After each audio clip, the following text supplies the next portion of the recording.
गौरी मैया की मम्मी उठ तो कहे के हाँ बनवा में रोवेला बन के कोई लिया आंगना में रोवेला सिसिया बहिनिया आ कब यहाँ शिव गुरु हमर रोयंगना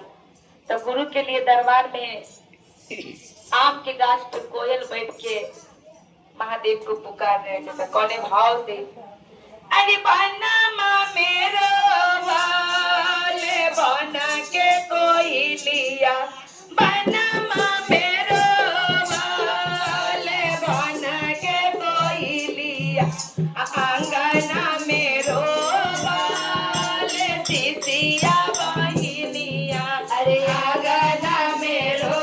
वाले सिसिया बहिनिया अरे बनमा मेरो वाले बना के कोई लिया अरे बनमा मेरो वाले बना के कोई लिया अरे आंगना मेरो वाले सिसिया बहिनिया अरे आंगना मेरो वाले सिसिया बहिनिया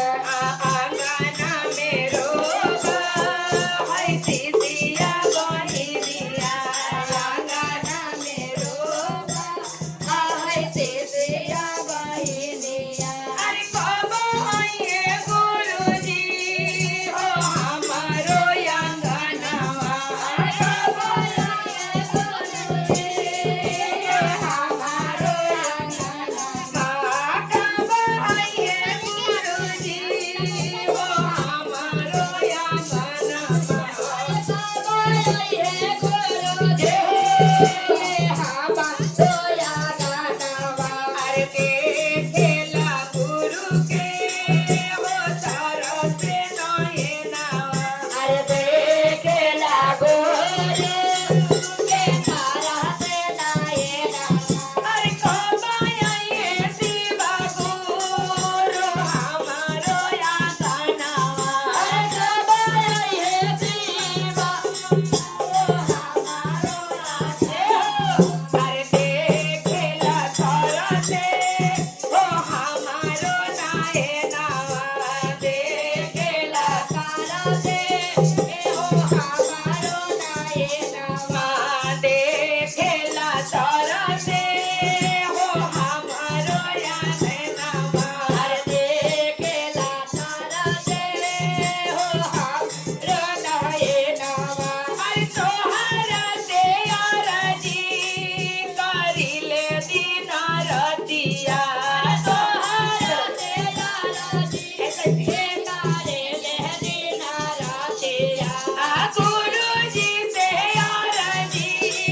करम दिन रतिया गुरुजी से अरजी करम दिन रतिया हर एक दिन आइया गुरु हमारो आंगनवा अरे एक दिन आइया गुरु हमारो आंगनवा अरे हमारो आंगनवा के शोभा बढ़इया अरे हमारो आंगनवा के शोभा बढ़इया हमारो आंगनवा के शोभा बढ़इया हमारो आंगनवा के शोभा बढ़इया अरे सिसिया बहिनिया करेलिया रजिया अरे सिसिया बहिनी करेलिया रजिया अरे बनमा मेरो भाई बना के कोई लिया अरे बना के कोई लिया अरे चारा चा मेरो भाई सिसिया बहिनिया अरे चारा चा मेरो भाई सिसिया बहिनिया अरे चारा चा मेरो भाई सिसिया बहिनिया अरे चारा चा मेरो भाई सिसिया बहिनिया अरे जे दिन शिव गुरु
उमापति महादेव की,